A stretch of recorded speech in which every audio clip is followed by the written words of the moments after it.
Nós vamos hoje iniciar, propriamente dito, a exposição da carta aos Romanos, uma vez que na aula passada nós fizemos apenas uma introdução da carta. E hoje nós vamos trabalhar Romanos 1, de 1 a 13. Então abra sua Bíblia aí, por favor. Romanos capítulo 1, versos de 1 a 13.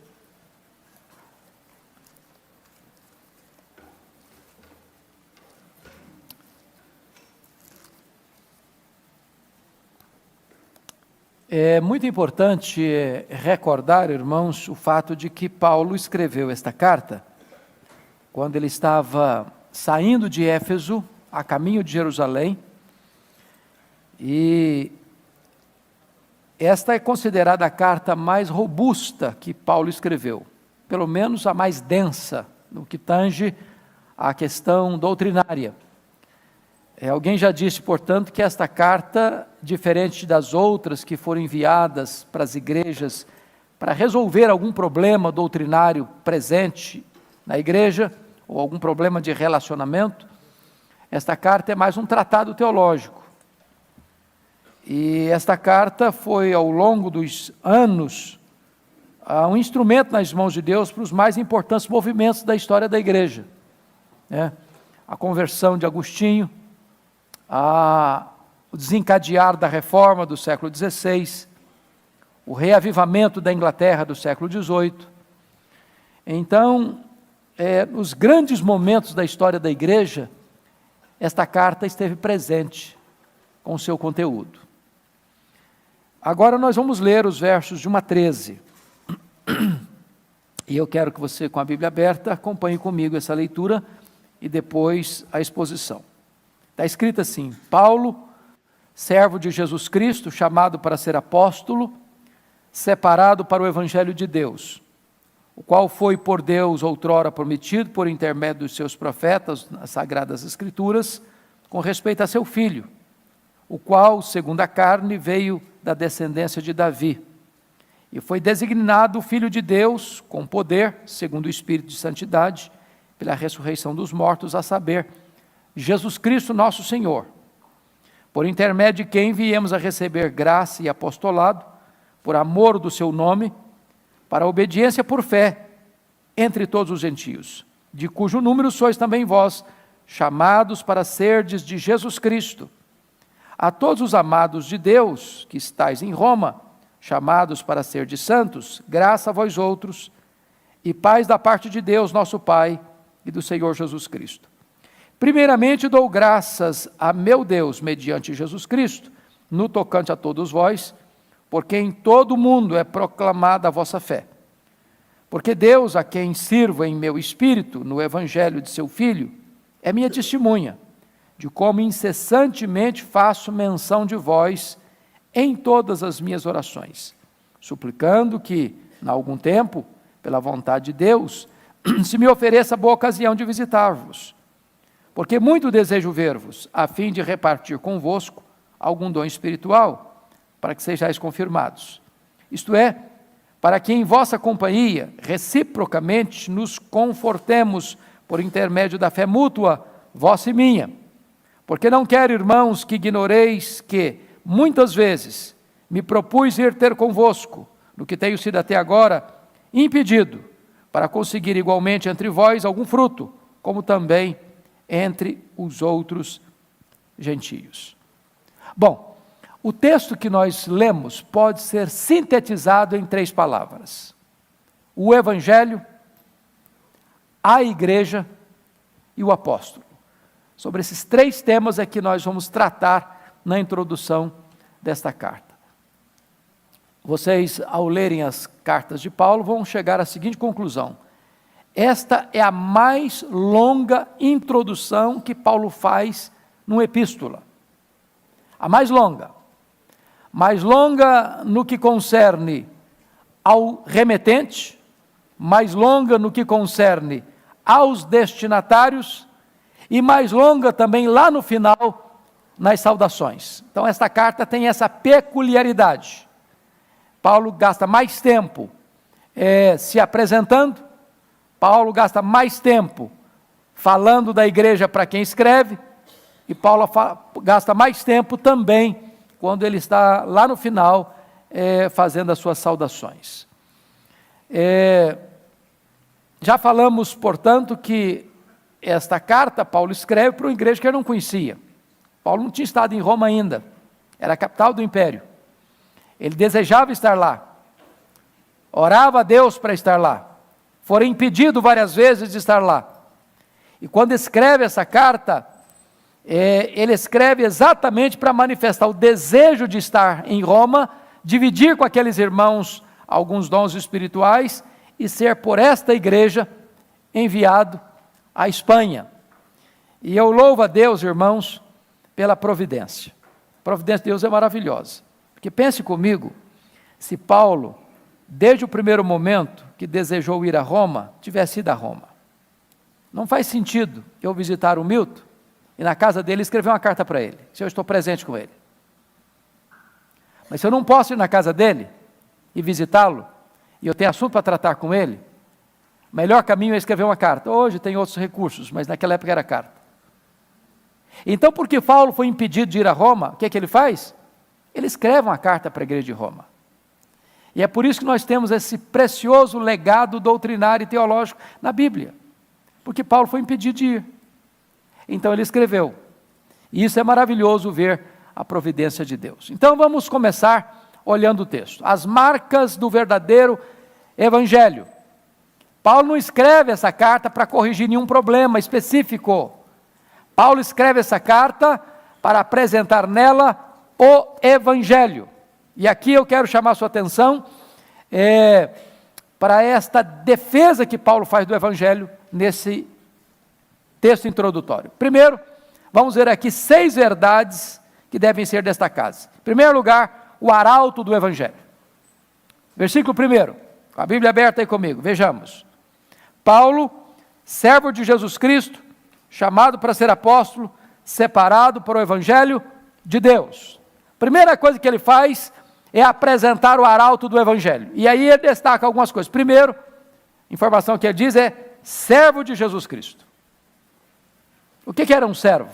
A palavra servo aqui não é diáconos. A palavra servo aqui não é Rui Pereta. A palavra servo aqui é doulos. E o que era um doulos? No Império Romano, tinha mais de 60 milhões de pessoas. E grande parte dessas pessoas eram escravas. Um escravo era uma espécie de ferramenta viva. Um escravo não era uma pessoa com liberdade.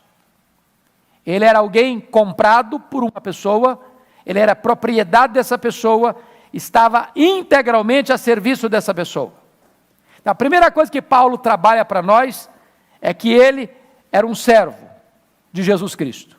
Ele tinha sido comprado por Jesus Cristo, era a propriedade de Jesus Cristo, ele não era dono dele mesmo, ele estava a serviço de Cristo. Esta verdade não era apenas verdade para Paulo, é verdade para você e para mim. Nós somos servos de Cristo. Agora preste atenção em outra coisa. Ele com isso, ele já abre esta carta, não se exaltando, mas o quê? Se humilhando. Ele não começa no pináculo, ele começa no vale. Ele não começa se enaltecendo, ele começa enaltecendo Jesus Cristo e humilhando-se a si mesmo. Porém, essa palavra servo na Bíblia é mais do que apenas um gesto de humildade, é também de honra. Porque se você ler na Bíblia, os reis, os profetas, eram chamados de quê? De servos de Deus. Então, servo de Deus é um termo também honroso, que os grandes homens do passado usaram. E foram descritos assim: Davi, servo de Deus. Os profetas, servos de Deus.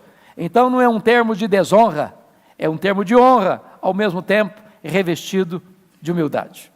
Segunda coisa que ele diz, que ele foi o que mais? Versículo 1, chamado para ser o quê? Apóstolo. Então veja bem que não tem apóstolo que não tenha sido chamado. Ninguém se auto-intitula apóstolo. Ninguém se apresenta a si mesmo e diz, eu me considero e me constituo a mim mesmo apóstolo. Segunda coisa, não tem apóstolo chamado pela igreja. Apóstolo é alguém chamado especificamente por Jesus. Terceiro, não tem mais apóstolos hoje. Os apóstolos foram chamados por Cristo, os apóstolos foram testemunhas da ressurreição de Cristo, os apóstolos foram chamados e revestidos de poder especial para que fossem, como os profetas, fonte da revelação divina para trazer a revelação divina para as pessoas. Canal, melhor dizendo, da revelação divina, porque a fonte é o próprio Deus. Então, hoje você vai encontrar muita gente pelo Brasil afora que se auto-intitula apóstolo. E tem cada apóstolo por aí que dá-me licença. Nem são analfabetos de Bíblia. E se consideram apóstolos. Se auto-intitulam apóstolos. Ou são nomeados apóstolos. E outros, até mesmo não satisfeitos com esse título, já põem a si mesmos títulos superiores, como pai apóstolo. Apóstolo dos outros apóstolos. E não satisfeito também com esse título, tem outros que já são chamados de patriarcas hoje, porque apóstolo é pequeno demais para eles. Daqui a pouco nós vamos ter alguma coisa superior a isso, né? Talvez arcanjos e por aí afora. Mas o apóstolo Paulo está se apresentando aqui como apóstolo. Se ele trata da sua humildade como servo, ele trata da sua autoridade como apóstolo chamado pelo Senhor Jesus Cristo. Pois bem, queridos, os apóstolos e os profetas foram convocados por Deus para serem como que o alicerce, a base da igreja. A doutrina apostólica é a base da igreja. Mas há uma terceira declaração no verso 1, separado para o evangelho de Deus. Separado como? Quem separou? Quem pode abrir a Bíblia aí comigo em Gálatas 1, versículo 15? Olha o que ele diz lá. Gálatas 1,15. Olha o que Paulo diz aí. Ele diz assim, quando, porém, ao que me separou antes de eu nascer e me chamou pela sua graça, aprove revelar Jesus Cristo em mim. Então ele foi chamado quando? Antes de nascer. E se você recuar um pouco mais, foi chamado na eternidade, porque os decretos de Deus são eternos. Deus não trabalha com improviso. Deus não usa rascunho nos seus planos. Os planos de Deus são eternos, são perfeitos e não podem ser frustrados. Então note isso, que Deus o havia separado para o evangelho. Agora, se ele foi chamado, olha que coisa interessante, se ele foi separado antes de nascer, você podia pensar, bom, então desde nascimento assim, ele já nasceu crentinho, bonitinho, assim, bem piedosozinho. Foi isso que aconteceu com ele? Não, ele foi um monstro. Ele foi um assassino. Foi um serial killer. Está escrito isso na Bíblia. Lá em Atos 26, versículo 10, diz que ele encerrou muitos dos santos em prisões, e contra esses muitos dava o seu voto quando os matavam. Então ele mandou matar muita gente. Mas olha que coisa maravilhosa para nós aqui hoje. Tem hora que você olha para uma pessoa e carimba essa pessoa, não tem jeito. Um assassino, um serial killer, um desses poderosos chefes de narcotráfico que manda matar tanta gente, diz, você não tem jeito não, tem esperança para esse cara não. Ou você vê uma pessoa liderando uma religião errada, uma seita terrível, tem jeito não. E de repente essa pessoa já foi separada por Deus antes dela nascer para ser alguém comprometido em levar a boa nova do Evangelho. Deus é Deus, irmãos. A limitação está em nós, jamais em Deus. Pois bem, segundo lugar, a fonte do Evangelho. Olha aí comigo, Versículo 1 diz, separado para o evangelho de quem? Evangelho de Deus. Em outras palavras, a fonte do evangelho não é o apóstolo. É o próprio Deus, ele é apenas o arauto. Ele é o instrumento. O evangelho não foi criado pelos apóstolos, não foi inventado pelos apóstolos. O evangelho foi revelado a eles. Eles são apenas os transmissores. Eles são apenas os comunicadores. Mas quem criou o evangelho, a fonte do evangelho, a origem do evangelho não está no homem, está em Deus. Isso é importantíssimo nós entendermos, irmãos. Porque há muitos evangelhos que foram criados pelos homens. Paulo em Gálatas diz que é um outro evangelho, fabricado pelo homem, fabricado na terra, um falso evangelho.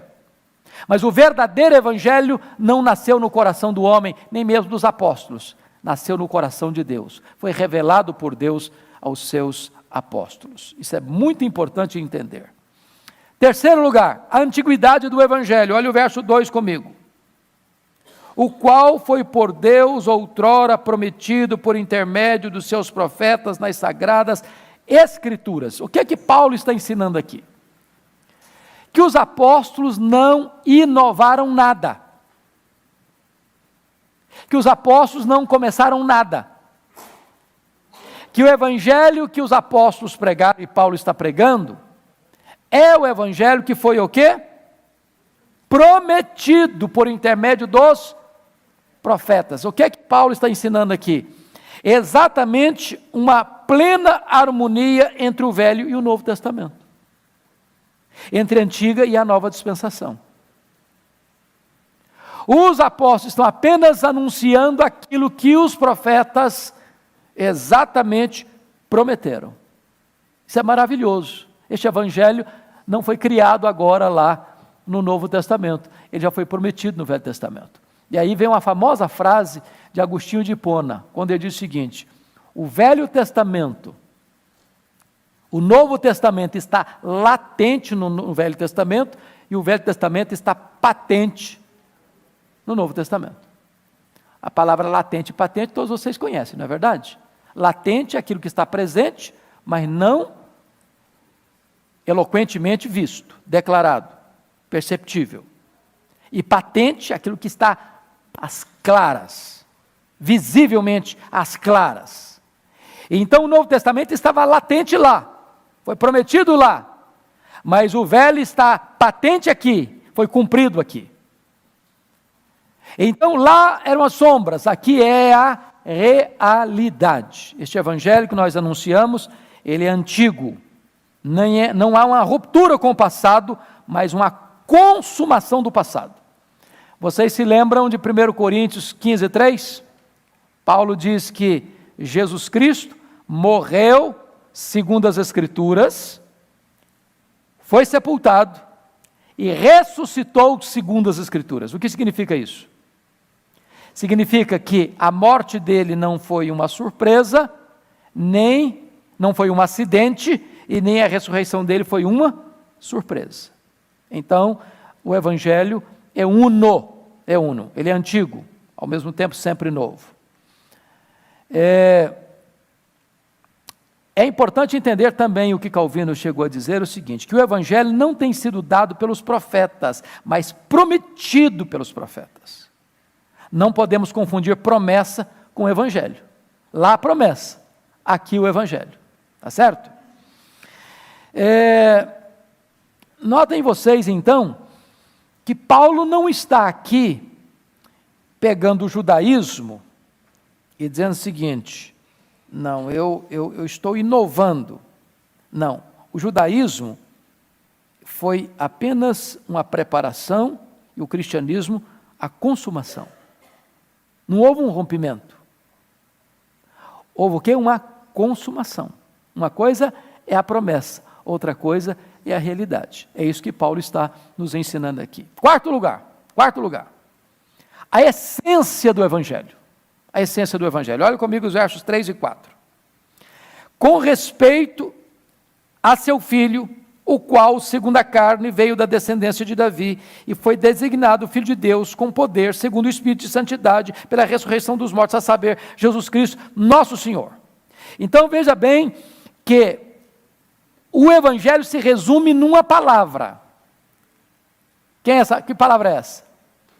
Jesus Cristo. O Evangelho tem a ver com o Filho de Deus. Não há Evangelho sem Jesus Cristo. Ele é o conteúdo do Evangelho, ele é a essência do Evangelho, ele é a própria razão de ser do Evangelho. Tudo gira em redor dele, do começo até o fim. O Evangelho trata do Filho de Deus. Ele é o eixo, o cerne, o conteúdo e a essência do Evangelho. Agora, aqui, acerca de Jesus, Paulo vai destacar duas coisas importantes. Primeiro, olha o verso 3. Com respeito a seu filho, o qual, segundo a carne, veio da descendência de Davi. Que doutrina ele está tratando aqui? Doutrina da encarnação. Ele viria de que forma? Segundo a carne, da descendência de Davi. Ele foi chamado de filho de Davi. O verbo se fez carne e habitou entre nós. E quando ele entra na história, ele entra exatamente dentro desta dinastia davídica. Ele seria considerado filho de Davi. Ele veio em carne como filho de Davi, da família de Davi, da descendência de Davi. E isso é maravilhoso, porque ele está tratando da entrada histórica dele. Por que é importante dizer isso, irmãos? Porque quando Paulo escreve isso, essa verdade não era tão óbvia para eles quanto é para nós, por causa da influência grega, que não acreditava na possibilidade de alguém ser Deus e homem ao mesmo tempo. Porque eles não acreditavam que a matéria pudesse ser vazada pela santidade. Eles achavam que a matéria era má. Se a matéria era má e Jesus teve um corpo físico, material, tangível, então ele não podia ser bom. Se ele não podia ser bom, então ele não podia ser Deus. Então essa doutrina era negada no primeiro século. Mas aqui Paulo reafirma isso. Ele veio em carne e ele nasceu como um homem verdadeiro, como um homem real. O corpo dele não era uma emanação, não, como pensavam os docéticos. Era um corpo real. Ele disse, mesmo depois de ressuscitar, Tomé, bota aqui a tua mão. Um corpo real. Mas agora ele vai falar de uma segunda verdade no verso 4. Primeiro ele falou da encarnação.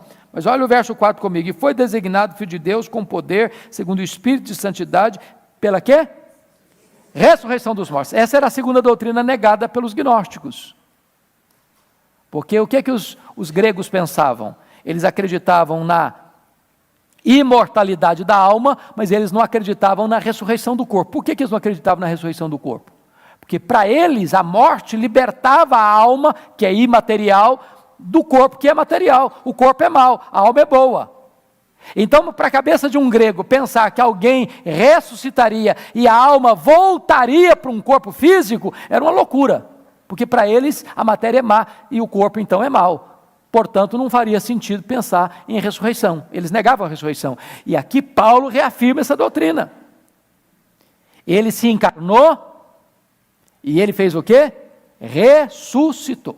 Ele morreu e ele ressuscitou. Então, prestem bem atenção nesse aspecto, irmãos. Não há evangelho sem encarnação e sem ressurreição.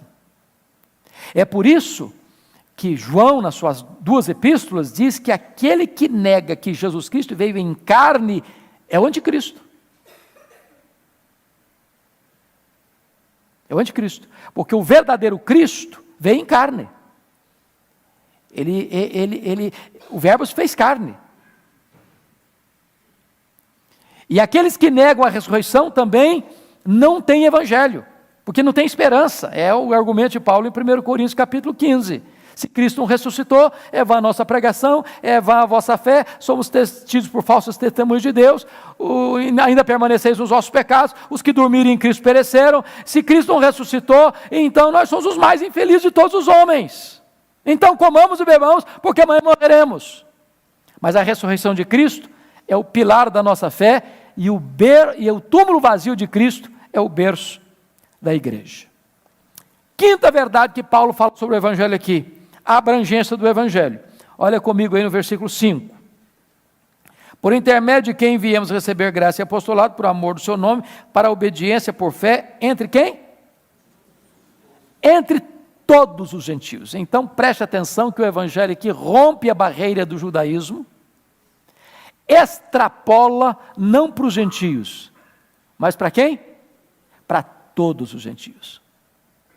Não tem mais fronteira geográfica, não tem mais barreira racial, não tem mais barreira linguística. O Evangelho tem um perfil, uma abrangência universal. E aí você vai entender Apocalipse capítulo 5, 9, que o Cordeiro de Deus foi morto para comprar para Deus aqueles que procedem de toda tribo, raça, povo, língua e nação. Onde tiver uma etnia, por mais longínqua, por mais remota, ela está incluída dentro desse projeto de Deus do Evangelho. O Evangelho tem que chegar a eles. Porque Cristo morreu para remir, para comprar com seu sangue aqueles que procedem de toda tribo, raça, língua e nação. Sexta verdade que Paulo fala sobre o Evangelho aqui, que é a finalidade do Evangelho no versículo 5. Olha aqui, por gentileza.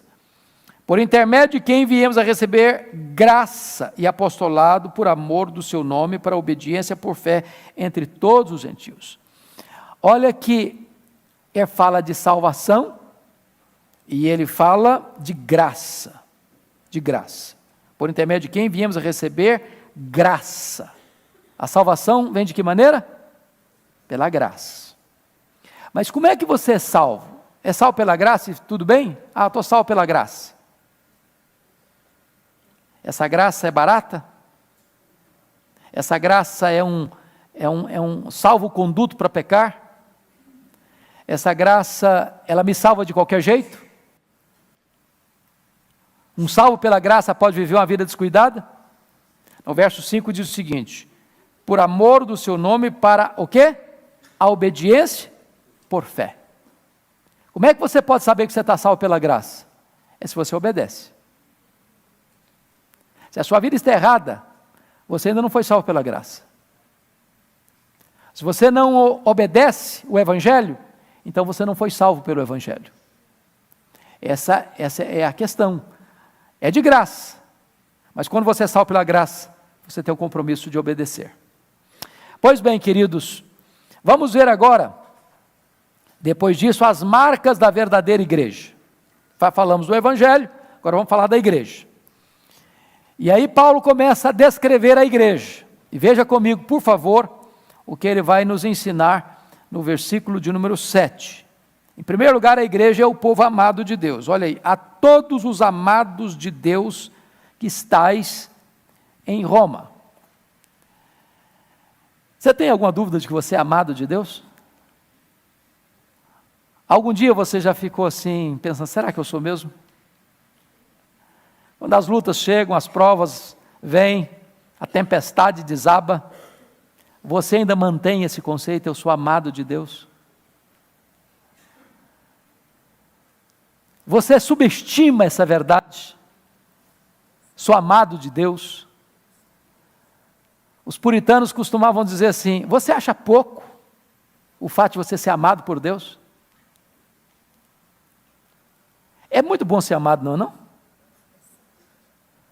Agora, ser amado por Deus é algo exponencial.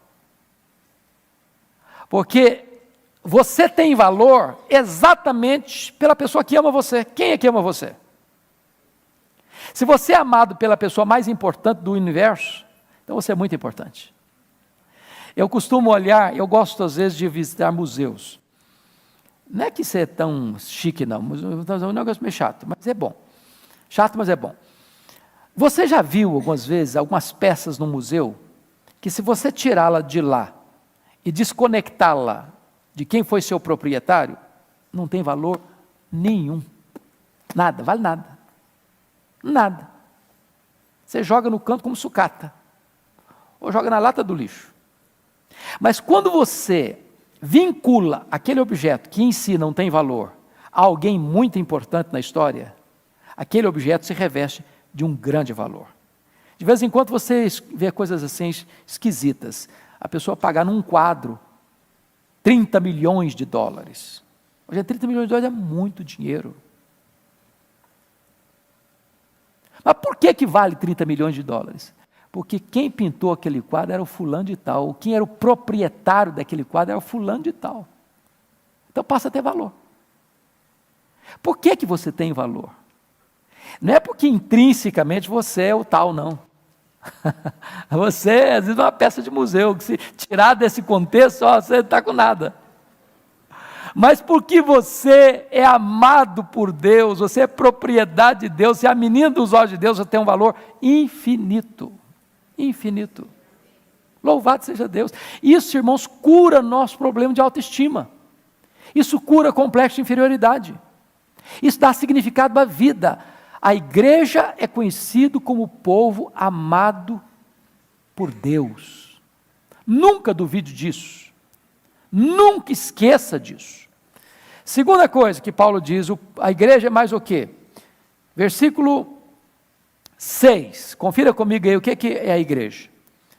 De cujo número sois também vós o quê?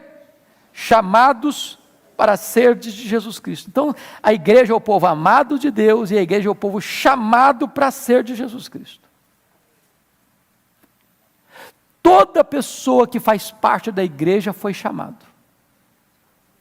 Chamado.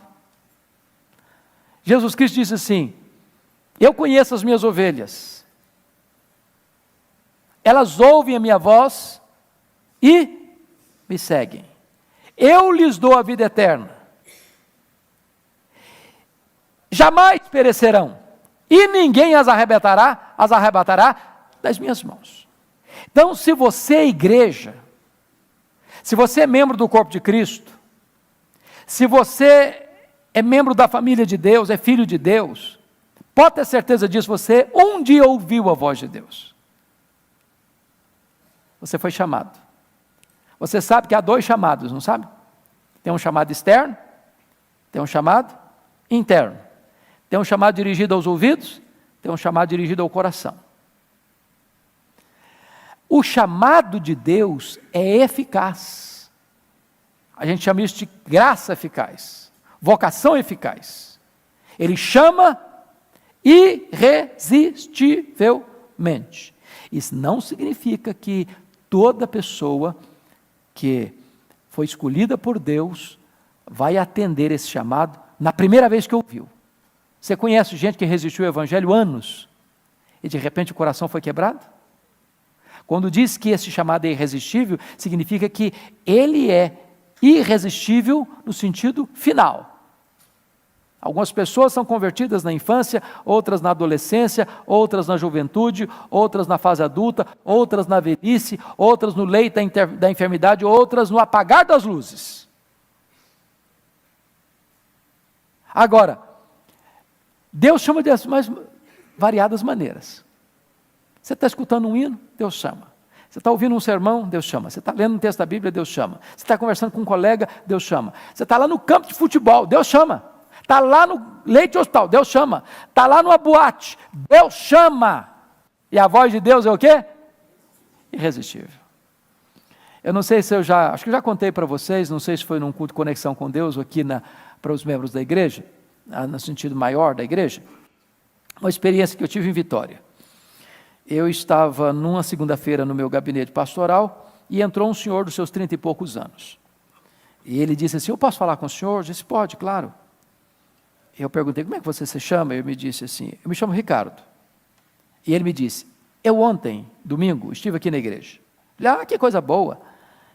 O senhor é muito bem-vindo aqui. E ele disse: não, mas eu não vim participar do culto. E eu disse: mas então o senhor veio fazer o quê? Ele me respondeu: eu era um traficante. Eu vim aqui ontem roubar um carro. O estacionamento ficava em frente ao templo, na calçada. E eu disse: mas o que aconteceu? Ele disse: eu estava vendo que carro eu ia levar. E aí uma lição para nós: qualquer dificuldade a mais que você bota no seu carro, pode livrar o seu carro de ser ufanado.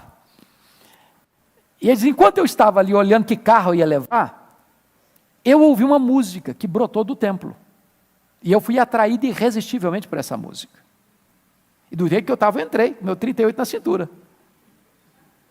E quando eu entrei, eu fui tão impactado com a mensagem, que aquilo foi uma bomba no meu coração.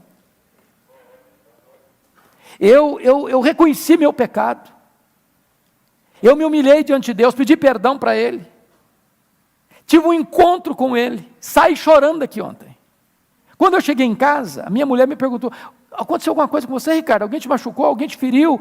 Eu disse: não, mulher, ninguém me machucou nem feriu, não. É que aquele homem que você conhecia morreu. Deus mudou minha vida. Deus me libertou, Deus me salvou. Eu sou um novo homem hoje. Deus chama. O cara pode estar com 38 na cintura, pode estar indo roubar um carro.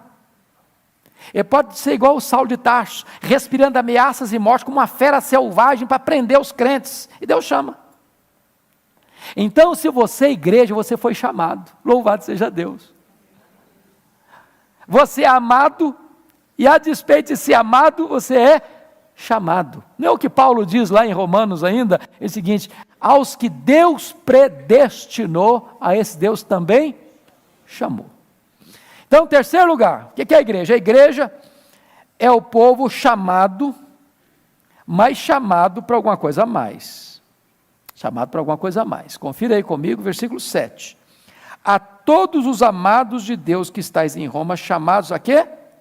Para ser de santos. Então, preste bem atenção nisso. Você não foi chamado para viver na corda bamba. Você não foi chamado para viver uma vida mundana. Você não foi chamado para viver de acordo com a sua cabeça, para fazer o que você quer, para fazer o que der na telha. Você foi chamado para quê? Para ser santo.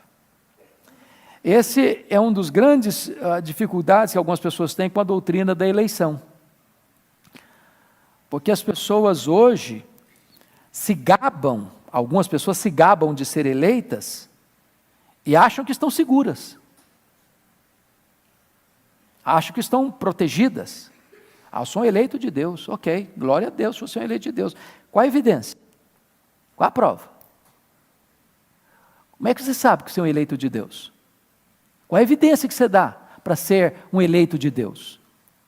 E quando você vai para a Escritura, você vai notar que Deus nos predestinou antes da fundação do mundo para quê? Para sermos santos e irrepreensíveis. Então a única evidência que você tem que você é uma pessoa salva é se você está vivendo em santidade. Isso não significa, irmãos, que um salvo não possa cair. Eu vou tratar desse assunto, se Deus permitir, no culto das 11. Que um salvo não possa cometer um grave pecado. Que um salvo não possa cair em desgraça num determinado momento da vida. Mas o que acontece quando um salvo cai? O que acontece? Arrepende. Ele se quebranta. Ele não tem prazer no pecado. Ele volta. Ele confessa. Ele abandona. E ele volta de novo à comunhão com Deus, com os irmãos. Por quê? Porque se ele é igreja, ele foi amado, mas ele foi chamado para quê? Para ser santo. Para ser santo. Então, vamos um pouquinho mais. Talvez é importante dizer isso aqui, para nós entendermos uma diferença que a Bíblia faz, e se a gente não tiver essa percepção, pode cometer um equívoco de interpretação.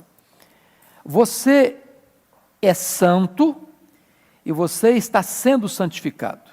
Há duas formas de ser santo, que se chama de santidade posicional e santidade processual. A santidade posicional é o seguinte: no momento que você creu no Senhor Jesus, você é santo. Você já conversou com alguém assim, de uma forma muito informal, e diz: e aí, santo, tudo bem? O cara fala: não sou santo não. O que a pessoa está entendendo com isso? Quando você diz, você é santo, você está dizendo, você é um santo, posicionalmente você é santo, você foi separado por Deus. Agora, No momento em que você foi separado para ser propriedade exclusiva de Deus, começa um processo de transformação gradual à imagem e semelhança de Jesus Cristo, até você chegar à varonilidade do varão perfeito. Então isso é um processo. Então tem duas santidades. A Bíblia fala, duas formas de ser santo. Santo posicional, você já é santo. Aos santos que vivem em Roma, aos santos que vivem em Éfeso, aos santos que vivem em Colossos, você já é santo. Aos santos que vivem em São Paulo, você é santo. Agora, você está num processo de santificação até a glorificação. Quarto lugar, a igreja é o povo que recebe graça e paz. Olha o versículo 7 comigo. A todos os amados que estáis em Roma, chamados para ser de santos, graça a vós outros e paz da parte de Deus, nosso Pai, e do Senhor Jesus Cristo. Então vamos entender isso aqui. Vamos entender isso aqui. Se você é salvo, se você faz parte da igreja, você tem duas coisas. Você tem graça e você tem paz. O que é graça, o que é paz? Graça é a raiz, paz é o fruto. Graça é a causa, paz é a consequência. Não tem graça sem paz e não tem paz sem graça. Querer ter paz com Deus sem graça é impossível.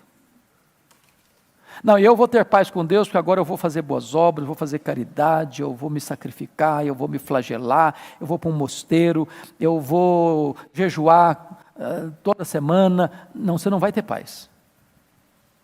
Você não vai ter paz. Você não constrói a sua própria paz.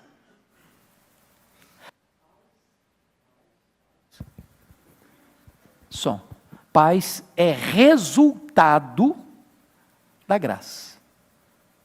É quando você é reconciliado com Deus, é que você tem paz de Deus. Não é isso que Paulo diz em Romanos 5:1?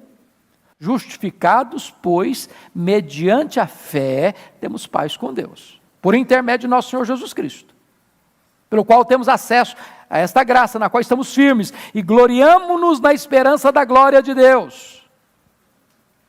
Em outras palavras, em relação ao passado, você tem paz, no momento que você creu. Em relação ao presente, você tem acesso à graça. Em relação ao futuro, você tem esperança da glória. Paz no passado, graça no presente, glória no futuro. Pois bem, amados, dito isto, nós precisamos agora pensar numa coisa importante.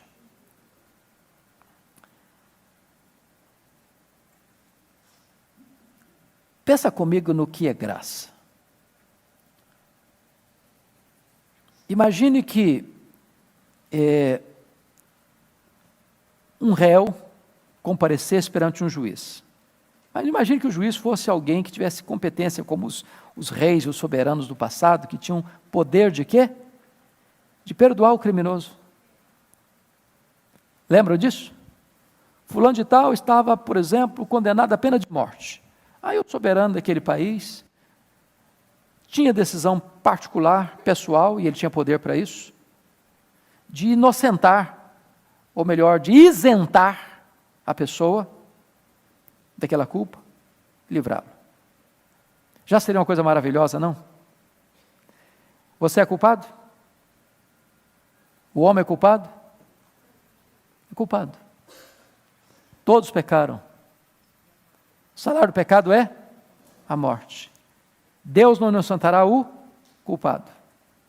Mas preste bem atenção que a graça foi muito mais do que Deus nos declarar livres de culpa e nos perdoar, de nos isentar da penalidade do nosso pecado.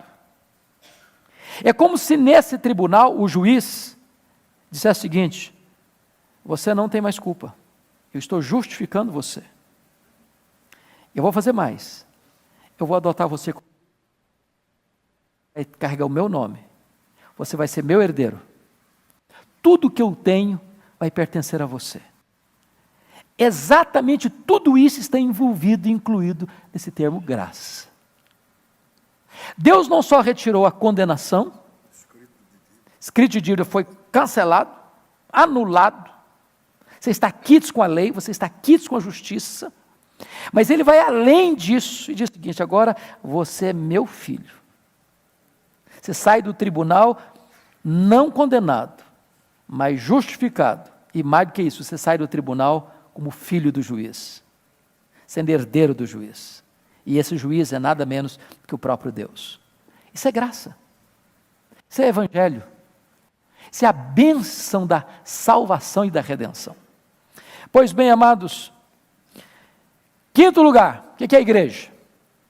Igreja é o povo que dá testemunho da sua fé. Olha o versículo 8 comigo. Primeiramente dou graças ao meu Deus, mediante Jesus Cristo, no tocante a todos vós, porque em todo mundo é o quê? Proclamada a vossa fé. Então preste bem atenção nisso, irmãos, que é uma corrente, que não pode ser interrompida. Você foi amado, você foi chamado, você foi alvo da graça, você agora tem paz, mas este evangelho não pode ser retido na sua vida. Isso seria uma covardia, isso seria uma falta de gratidão, isso seria um sentimento de egoísmo extremo. Para evocar a música do Roberto Carlos, que você me aqueça nesse inverno, e que os demais vão para o inferno. Eu estou bem, se vira os outros. Eu estou salvo, que se dane os outros. Eu vou para o céu, que os outros vão para o inferno. Não me interessa. Se você é alguém salvo, você não pode reter essa mensagem só para você. A igreja de Roma, ela proclamou a fé. Agora, talvez Paulo esteja até usando uma linguagem de exagero, porque a fé dos crentes de Roma foi proclamada onde mesmo? Olha o versículo 8. Em que lugar que foi proclamado? Onde? Em todo o mundo. Então preste atenção que a igreja não evangeliza só o seu bairro, só a sua cidade, só o seu estado, só o seu país. A igreja também reverbera essa mensagem para além fronteira, para o mundo inteiro. É por isso que Jesus Cristo foi muito específico na grande comissão em Atos 1:8. Quem pode repetir comigo Atos 1:8? Mas, vamos juntos? Mas recebereis poder ao descer sobre vós o Espírito Santo, e sereis minhas testemunhas, tanto em Jerusalém, como em toda a Judéia e Samaria, e até os confins da terra. Então vamos fazer a seguinte leitura: e sereis minhas testemunhas primeiro em Jerusalém, depois na Judéia, depois em Samaria, depois no confim da terra. Foi assim que ele ensinou? Não. Tanto aqui quanto lá, concomitantemente, ao mesmo tempo. Ao mesmo tempo. Pois bem, dito isto, vamos agora olhar o apóstolo. Olhamos o evangelho, olhamos a igreja. Terceiro lugar, vamos ver as marcas do apóstolo verdadeiro. Tá? Paulo então começa aqui falando um pouco de si mesmo, e ele destaca 4 verdades aqui que eu gostaria de frisar. Primeiro, Paulo dá graças pela igreja. Olha o versículo 8. Primeiramente dou graças ao meu Deus, mediante Jesus Cristo, no tocante a vós outros, porque em todo o mundo é proclamada a vossa fé.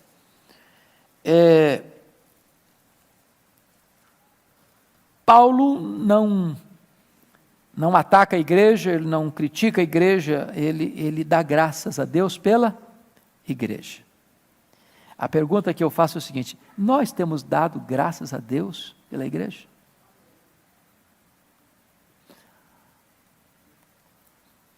Quando você se assenta ao redor da sua mesa para a refeição, o comentário ao redor da mesa é dar graças a Deus pela igreja ou criticar a igreja? Esse é um ponto importante, irmãos. Um crente dá graças a Deus pela igreja.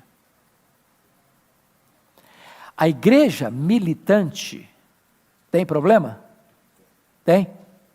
Tem luta também? Tem queda também? Tem.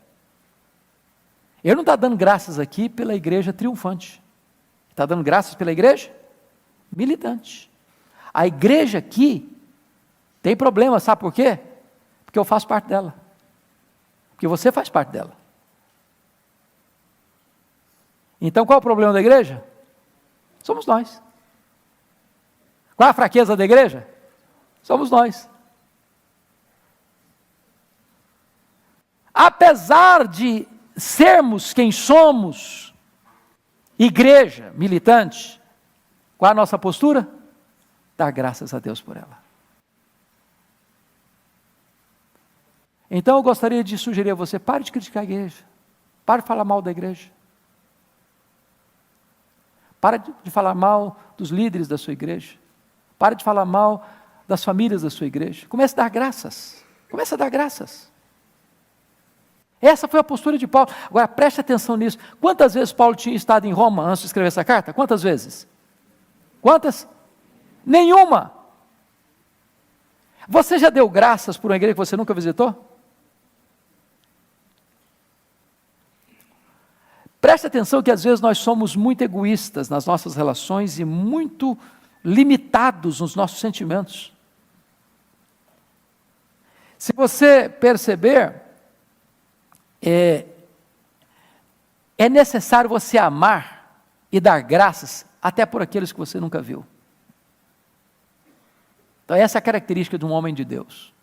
Ele dá graças pela igreja. Segunda característica de Paulo aqui, Paulo ora pela igreja. Olha os versos 9 e 10. Você pode ler comigo os versos 9 e 10, vamos juntos? Porque Deus, a quem eu sirvo em meu espírito, no evangelho de seu Filho, é minha testemunha de como incessantemente faço menção de vós, em todas as minhas orações, suplicando que, em algum tempo, pela vontade de Deus, se me ofereça boa ocasião de visitar-vos. Eu confesso para vocês que eu fico muito aquém de Paulo nesse quesito aqui. Eu não sei se você fica também. Porque eu não teria condições de, em sã consciência, dizer que em todas as minhas orações eu faço menção. Você faz? Em todas?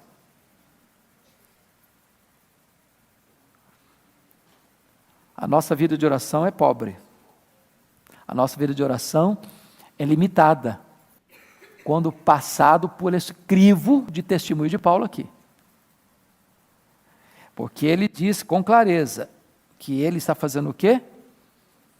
Como incessantemente. Então não é hoje, daqui a uma semana, daqui a outro mês. Incessantemente. O que é uma coisa incessante? Não para, não cessa. Faço menção de vós. Então dá a impressão, e se você ler lá no capítulo 16, ele cita vários nomes, um por um. Menção de vós. Em quantas orações? Em todas as minhas orações. Sabe o que me impressiona? É que Paulo era o maior teólogo da igreja, com certeza. Paulo era um camarada que Deus deu para ele uma capacidade diferenciada dos outros apóstolos. E não estou eu que estou falando isso não. Sabe quem está falando isso? O irmão Pedro, apóstolo Pedro. Quer dar uma olhadinha nisso? Olha lá comigo, 2 de Pedro, capítulo 3. 2 de Pedro, capítulo 3. Versículo 15 e 16. Olha o que Pedro vai falar sobre o seu colega Paulo. Ele diz assim: e tende por salvação, todos estão comigo? Então vamos juntos, todos juntos.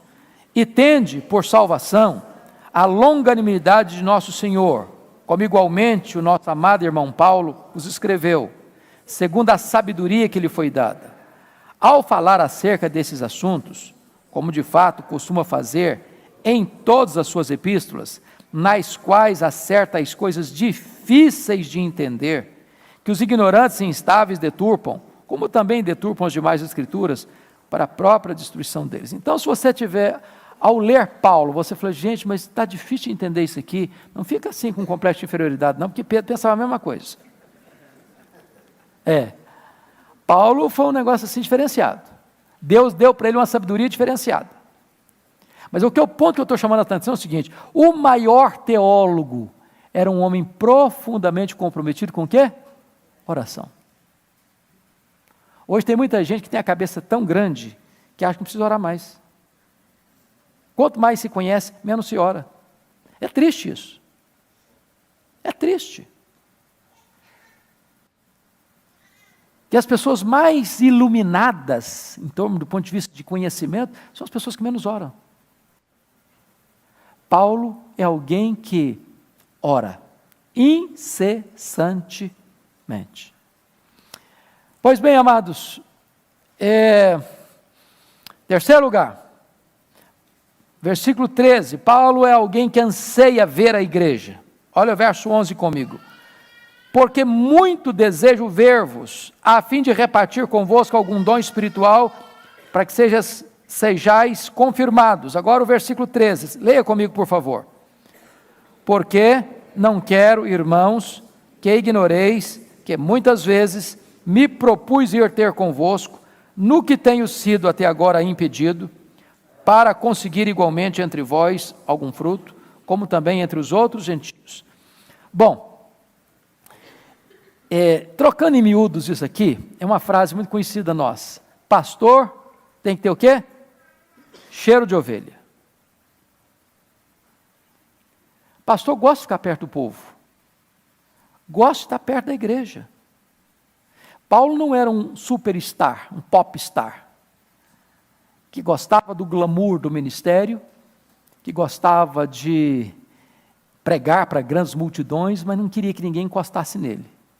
Que tem hoje algumas pessoas tão importantes que elas só chegam quando o culto já começou e só saem antes do culto acabar. Por quê? É popstar. Você já viu quando tem um time, assim, um jogo muito importante, aí um jogador se destaca muito e fez 2, 3 gols na partida e tal, e o técnico estrategicamente tira o cara faltando 3 minutos para encerrar a partida? Por quê? Para o estádio inteiro aplaudir o cara. Ele é o cara. Os holofotes estão em cima dele. Ele tem que ser reconhecido e destacado. Tem pastor hoje que anda com capangas, guarda-costas. O cara é importantíssimo. Tem uns que quando eles entram no templo, as luzes vão acendendo em cima dele. Verdade. A cadeira dele não é igual a dos demais. A cadeira dele é um trono.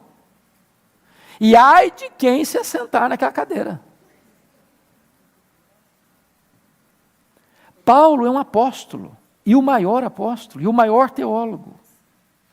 E ele diz o seguinte: o desejo dele é estar perto do povo. Desejo dele.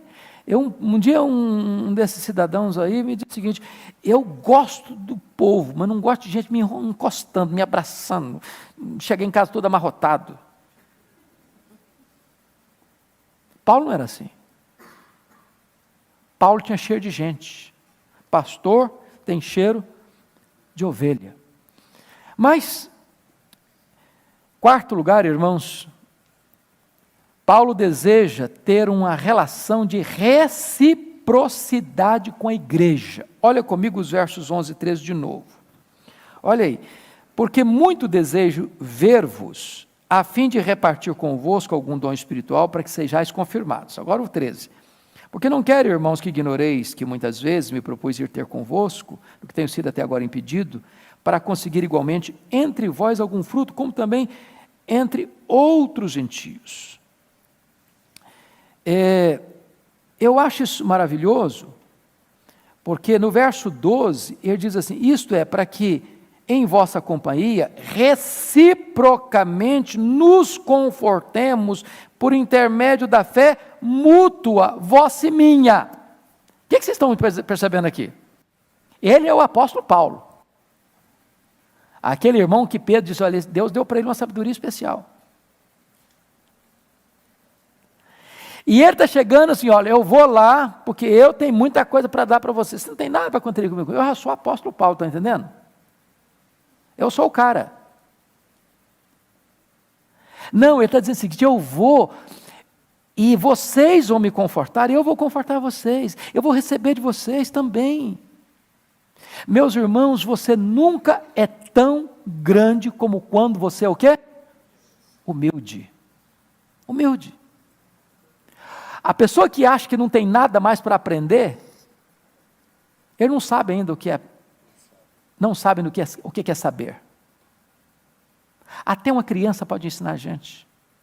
Até um analfabeto pode ensinar a gente. Não subestime o que as pessoas podem oferecer para você. Isso me lembra daquele, o Evandro me contou uma história engraçada há poucos dias, de uma cidade interior, que tinha um juiz muito respeitado na cidade. E um dia, esse juiz foi à igreja. O pastor ficou sabendo com antecedência que ele ia, o pastor preparou aquele sermão, sabe assim, encomendado, cheio de filosofia, rebuscado, bonito, citou um monte de gente importante da história, fez aquele negócio assim, uma peça oratória. E aí, senta do lado do juiz um irmãozinho analfabeto. E o irmãozinho, lá pelas tantas, olha para o camarada e começa a falar com ele firme. De repente esse juiz se quebranta, começa a chorar. Aí o pastor ficou todo empolgado, falou, já pensou, o cara gostou do meu sermão mesmo, impactou o cara, quebrantou o homem. Aí o pastor, querendo um pouco de louros, né, de reconhecimento, seu magnífico sermão, disse, e aí meu irmão, estou sabendo, vi o senhor chorando, que coisa linda, maravilhosa, Deus é tão maravilhoso. O que é na verdade que mexeu com o seu coração?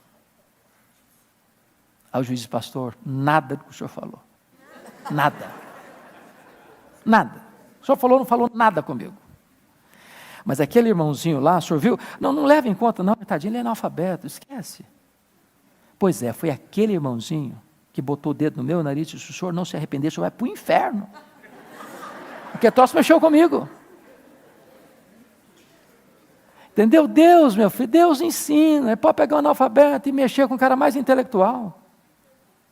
Paulo entende isso, eu vou dar e eu vou o quê? Receber. A nossa fé é mútua. Mútua. Ok, amados. Vamos ficar por aqui hoje? Que Deus nos ajude, nós só estamos começando essa gloriosa jornada em Romanos. Estudar Romanos é algo que aquece o coração, inflama a alma. Que Deus nos ajude, que Deus nos abençoe. Vou pedir a Maria Zuleika, por favor, para fazer uma oração. Não sei se consegue vai chegar um microfone para você aí, para que todos possam ouvir sua oração e depois teremos um tempo de recesso até o culto das 11. Deus amado, Pai de infinita graça, nós bendizemos o Seu nome, Pai. Te agradecemos pelo Teu amor revelado na palavra, Senhor, e pela graça infinita, Senhor, de poder ter acesso a ela. Obrigada por Jesus Cristo, Pai, a consumação da nossa fé. E, ó Deus, o que nós te pedimos é que tudo isso que aprendemos, Senhor, tão lindamente, Senhor, ensinado pelo nosso pastor, que isso encontre lugar, Senhor, no nosso dia a dia. Que isso seja vida, Pai. Que esse alimento tão farto e tão nutritivo para a nossa alma entre na nossa corrente sanguínea, Pai. E que a gente possa viver a Tua palavra. Muito obrigada pelo dia de hoje, Senhor. Obrigada pelo que o Senhor já nos deu e obrigada por tudo que o Senhor ainda fará. No nome santo de Jesus, nós te agradecemos. Amém. Deus abençoe, queridos. Até daqui a pouquinho, às 11, quando teremos o culto, com a graça de Deus.